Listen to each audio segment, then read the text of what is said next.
no, no, no, no! Crap!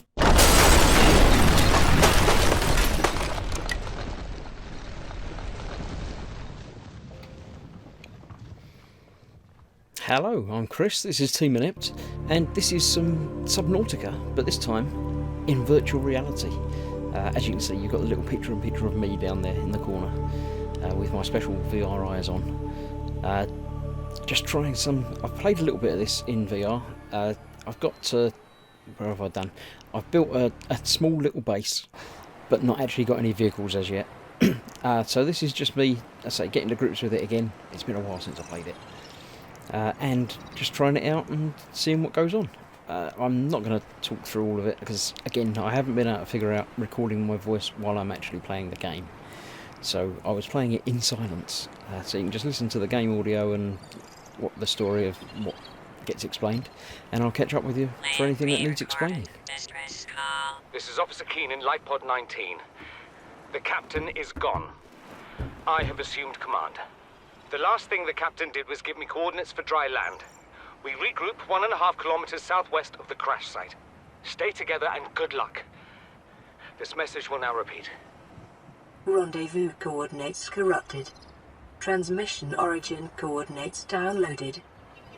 Signal location uploaded to PDA.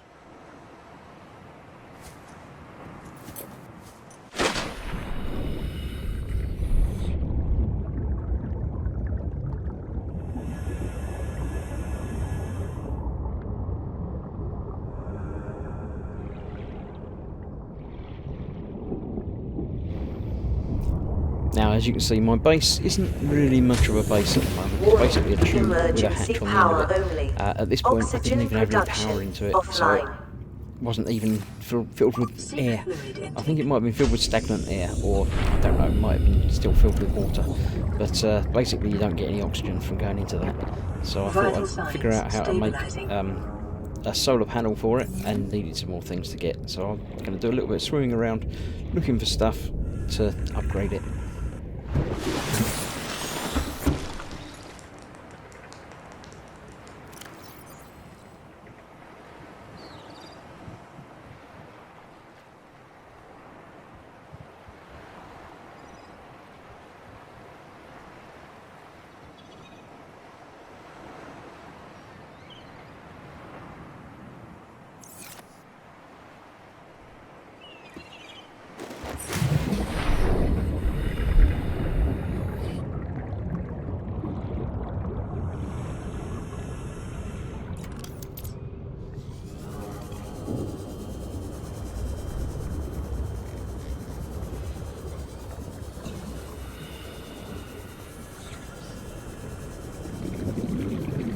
I should probably give you a bit of help as to the controls that I'm using here. I'm using a Xbox controller pad and obviously the VR headset.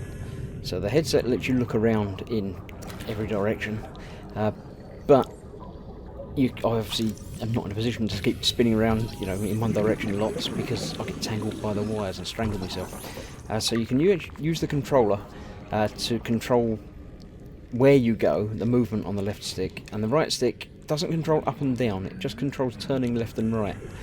So you can actually push the stick in a direction and it will spin you around on the spot. Now this can make you a little bit nauseous and sort of what's called sort of VR legs. You need to get used to it. On this game it's actually not too bad. I didn't have any real problems with this. I don't know if I'm getting used to VR more or just the way it did it was better. It sort of snaps you a few degrees in one direction and you sort of push it again and go a few more degrees, so it works quite well for me, but that's why you'll find some of the movements are a little bit sort of disjointed. Obviously it's smooth if I'm just turning my head and looking, but you'll see it sort of jump a bit to the right or left. That's me using the controller to turn around.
So although the game is playable in VR sort of straight from the Steam store, it's not quite right.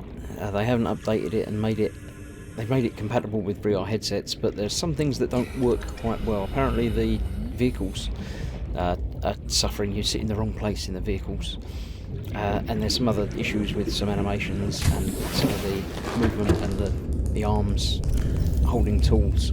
So I have actually put on a mod from this that I found on the internet, which tidies it up and makes it all a bit easier. It also removes the heads-up display unless you look down, so you won't see the air and health and liquid and food warnings unless you see that I'm looking down right there and then looking up and it disappears.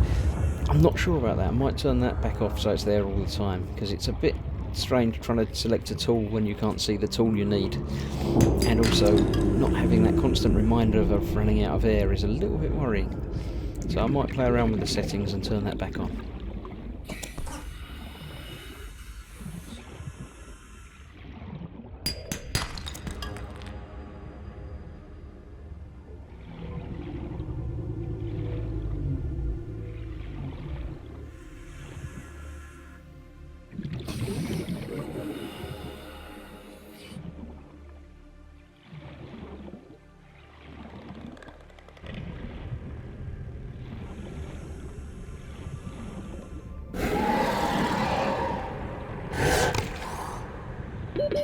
Seconds.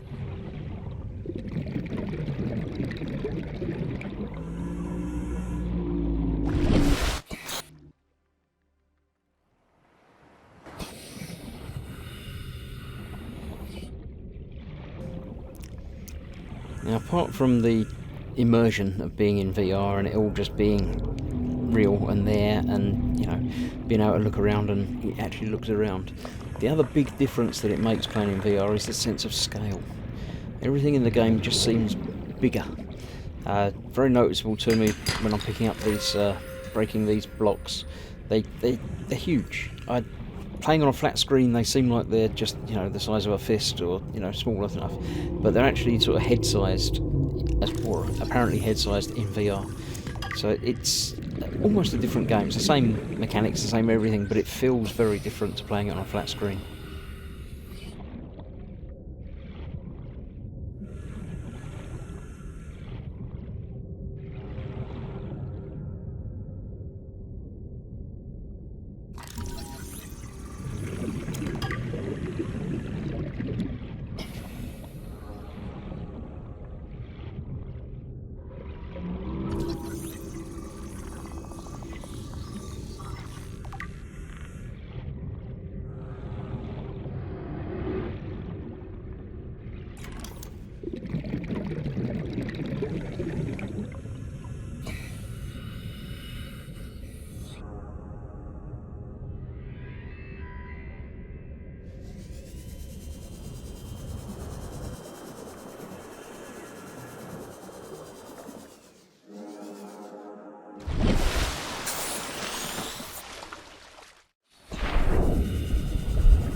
I've played this game quite a lot on both PC and the Xbox now, and I've never realised that these blue ball things were as close to the sort of starting area as they are on this playthrough.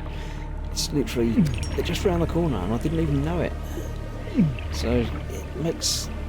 the map is always the same when you're playing Subnautica. You start off in a slightly different position, always in the same rough area, but you can start off a little bit one way or the other. But I didn't realise that it was so close to this. I've always gone, basically the long way round to get to them. It's interesting to find them so close.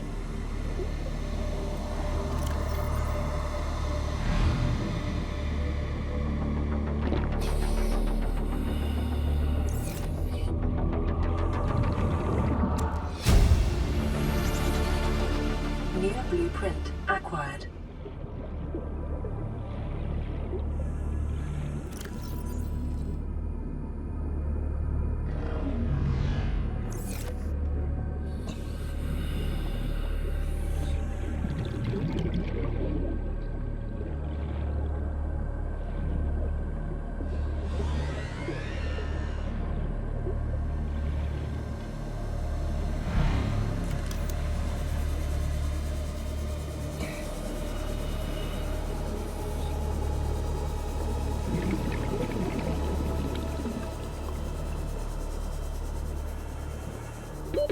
30 seconds.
Calorie intake recommended.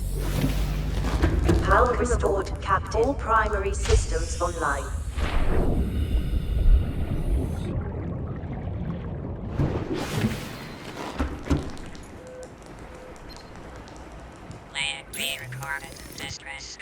This is Life Pod 6. I have a passenger on board. Coordinates attached. We've landed a kilometer from the crash site, but there's radiation in between us and the rendezvous. Request immediate assistance. 6 out. Signal coordinates corrupted. Approximate transmission origin recorded to data bank.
New creature discovered.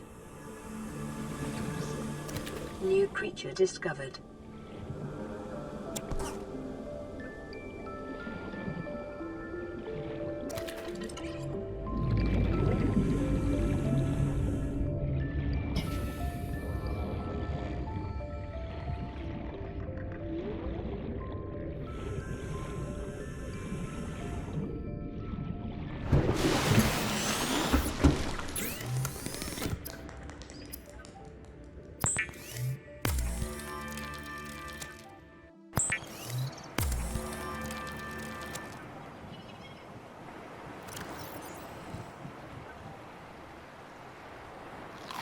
Vital signs stabilizing.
New creature discovered.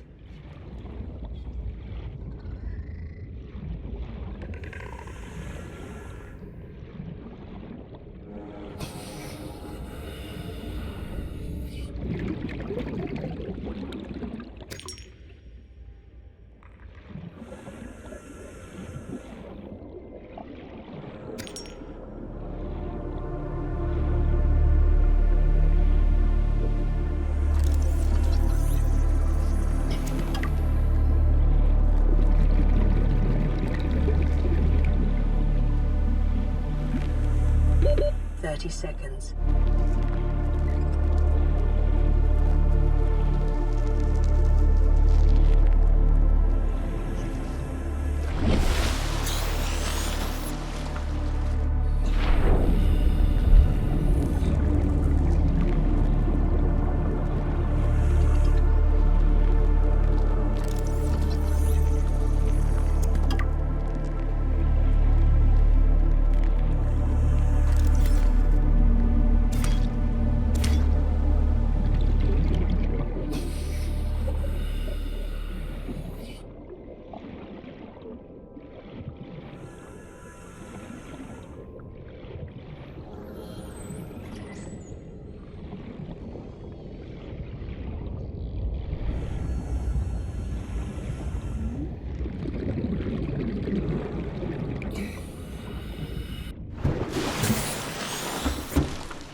Consider disguising the flavor of unsavory meat with salt or locally sourced herbs and spices.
acquired.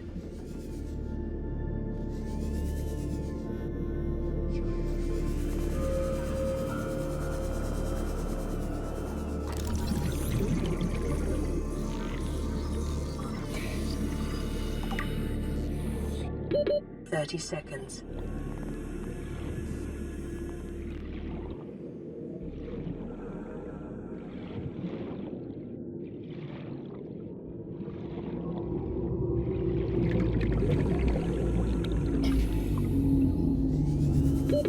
Oxygen.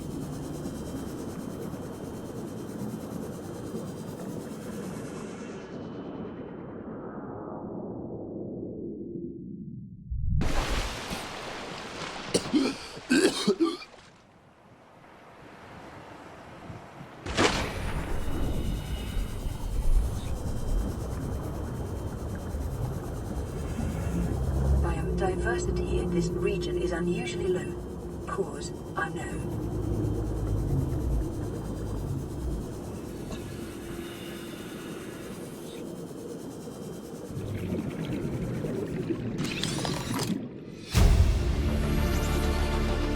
New blueprint acquired.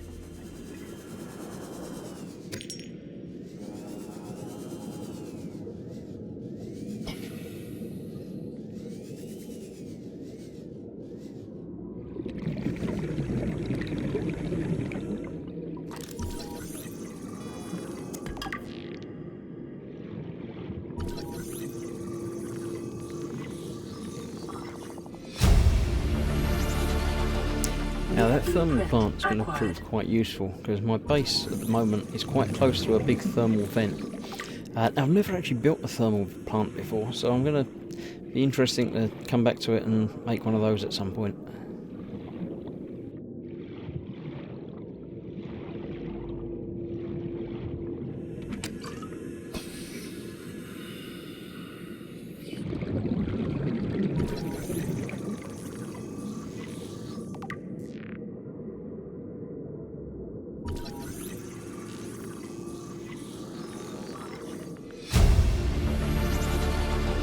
New blueprint acquired.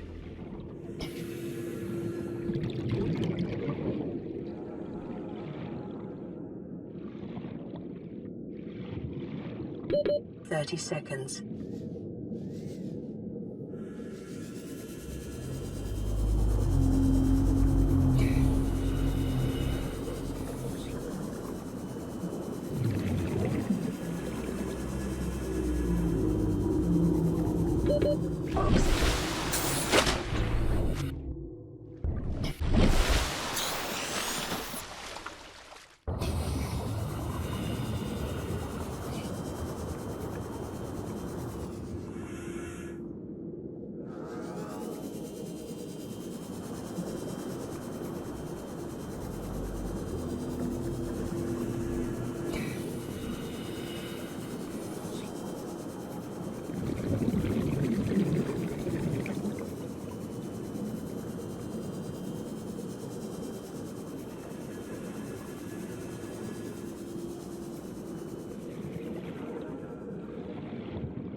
Signal location uploaded to PDA. Integrating new PDA data. Oh, the ultra high capacity tank is very useful. I'll be making one of those quite shortly. It's almost doubles your oxygen supply again, which is very useful for going down. Now this hull, in my previous playthroughs, didn't have nearly so many supplies in it. These rubies and gel sacks. There was a couple of them, but look at it, the floor's littered in them, which is going to make making some of the more advanced materials a lot easier than it has been on my previous playthroughs.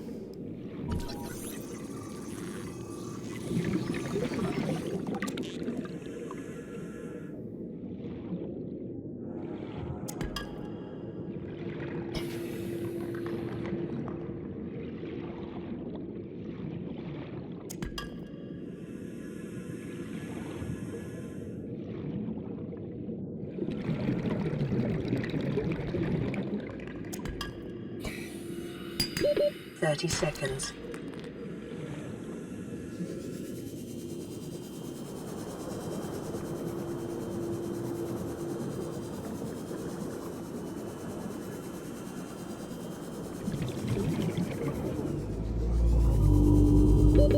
oxygen.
This is Sunbeam again.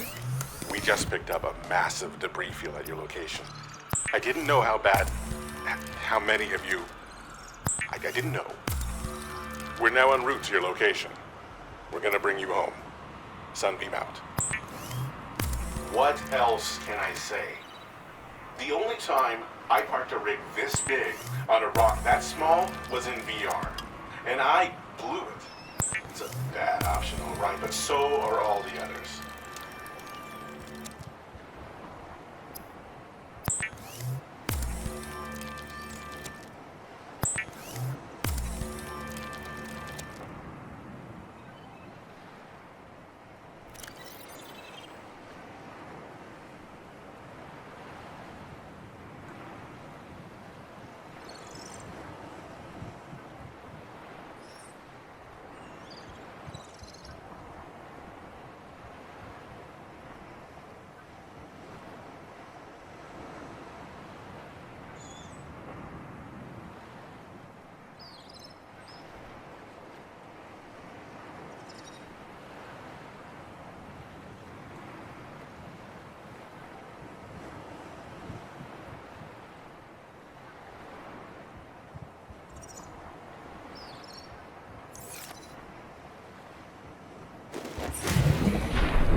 So the moon pool. It's a lovely looking addition to your base. I'm not sure why I bothered building one at the moment, because it's used for vehicles, and I haven't found the blueprints for any vehicles yet. But when I do, it will dock in there lovely, and it recharges it while you're not using it, and things like that. It also lets you make modifications to it, like increasing the crush depth so you can take them down deeper. I just put it down there, but it wasn't quite lined up right, so I thought I'll put another tube on. Give me a target to line it up with properly, so it'll actually attach rather than, you know, just being a separate part of the base. But when it's attached, then power obviously links through, and you can walk from one to the other, It is normal to experience which is very useful. Discomfort. So it's basically got an open bay at the bottom that you can get access to very easily. An inanimate object. And yeah,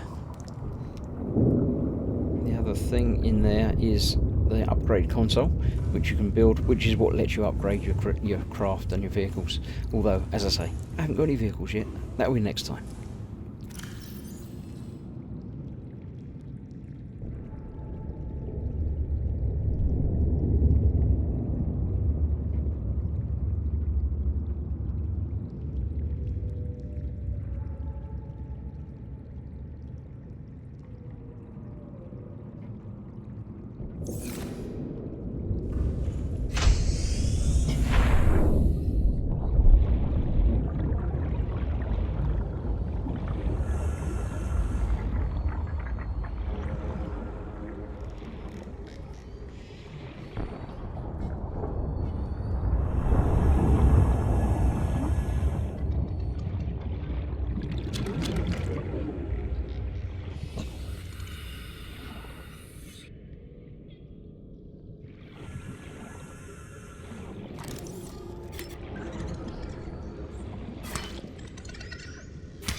So quite a few materials I've gathered through exploring and just picking stuff up, so really don't need to carry it all around, so I thought I'd drop some off into my lockers that I've got sitting here, especially things that are more valuable, the rubies and things, so put them away safe and they'll be there ready for next time. I'm just going to finish dropping off things and then basically call it a night. So thanks for watching. Come back, I might play a bit more VR at some point, but it probably won't be, you know, following on directly from this. You might see me upgraded with more things next time in VR. I will be playing more Subnautica on the flat screen soon, hopefully later on in the week, so stick around for that, and as ever, like and subscribe, and we'll see you soon back in the VR world and back on flat screen as well. So thanks for watching. Bye bye.